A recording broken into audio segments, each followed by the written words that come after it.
ശ്രീമതി മേനക, ഒരു തലമുറയുടെ ഭാഗ്യമാണ് ജാനകി അമ്മ ജീവിച്ച കാലത്തൊക്കെ ജനിക്കാൻ കഴിഞ്ഞു, ജീവിക്കാൻ കഴിഞ്ഞു, ആ പാട്ടുകൾ കേൾക്കാൻ കഴിഞ്ഞു എന്ന് പറയുന്നത് നമ്മുടെ തലമുറയുടെ ഏറ്റവും വലിയ ഭാഗ്യമാണ്. ആ ഭാഗ്യം ഇവിടെ ഇവിടെ അവസാനിക്കുകയാണ്.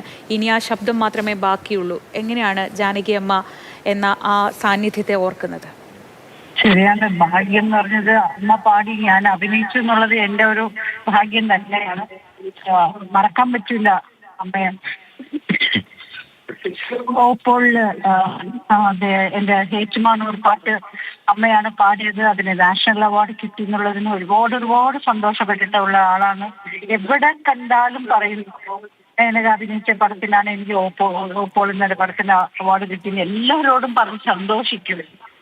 നല്ലോണം പെരുമാറുന്ന ഒരാളാണ്. പക്ഷെ അമ്മയുടെ മോൻ മരിച്ച് കുറച്ച് മാസങ്ങളെ ആയിട്ടുള്ളൂ. അപ്പോഴേ അമ്മ ഭയങ്കര ഡൗണായി. ഞാൻ സാധാരണ മുരളിയാണ് വിളിക്കുന്നത്. അമ്മയുടെ മോൻ മുരളിയാണ് വിളിക്കുന്നത്. അമ്മയോട് സംസാരിക്കണമെങ്കിൽ എല്ലാ പിറന്നാളും അമ്മയെ വിളിക്കും, സംസാരിക്കും. അപ്പൊ ഞാൻ മുരളിയോട് ചോദിക്കുമ്പോൾ അമ്മയെ മാത്രമേ ഉള്ളൂ, അവിടെ ആരുണ്ട്, ആരെങ്കിലും കൂടെ എന്നെ സഹായിക്കാനൊക്കെ എന്ന് ചോദിക്കുമ്പോൾ മുരളിയും അമ്മയും പറയുന്നില്ല, ഇവിടെ ഇഷ്ടംപോലെ ആളുകളുണ്ട് മേനക, ഇഷ്ടംപോലെ ആളുകളുണ്ട് നമുക്ക്. പിന്നെ എപ്പോഴും അമ്മ എന്ത് ചെയ്യും, ബോറടിക്കുമ്പോ എന്ത് ചെയ്യും, അവിടെയൊക്കെ ചുമ്മാ ഇരിക്കുമ്പോൾ ചോദിക്കുമ്പോൾ ഫുള്ളും പഴയ പാട്ടുകൾ ഇങ്ങനെ കേട്ടോണ്ടിരിക്കും മേനക. TV അത്രയ്ക്കും കാണില്ല, പാട്ട് കേൾക്കുന്നു. അങ്ങനെ പാട്ടുമായിട്ട് ജീവിക്കുന്ന ജീവനാണ്. പക്ഷെ നമുക്കിപ്പോ ഇല്ല എന്നുള്ളത് എനിക്ക് വിശ്വസിക്കാൻ പോലും പറ്റുന്നില്ല.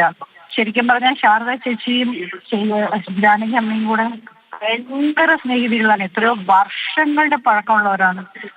മുരളി മരിച്ചിട്ട് പോലും ശാരദ ചേച്ചിക്ക് അവിടെ പോകാൻ പറ്റിയില്ല. അപ്പൊ ജാനകി അമ്മ പറഞ്ഞു, ഈ മാസം അവസാനം വന്നാൽ മതി, കഴിഞ്ഞിട്ട് വന്നാൽ മതി, കുഴപ്പമില്ല, നിന്നെ അസുഖമൊക്കെ മാറ്റിയിട്ട് വന്നാൽ മതി അമ്മ പറഞ്ഞു.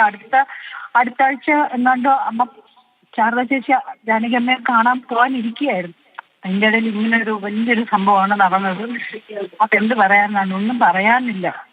കൊടുക്കേണ്ട സകലവും നമുക്ക് കലയുമായിട്ട് പാട്ടിനായിട്ട് തന്നിട്ടുള്ളവരാണ്. നമ്മുടെ തമിഴ്, മലയാളം, തെലുങ്ക്, കന്നഡം എല്ലാ ഭാഷകളിലും അമ്മയ്ക്ക് ഇഷ്ടം പോലെ ആരാധകരുണ്ട്.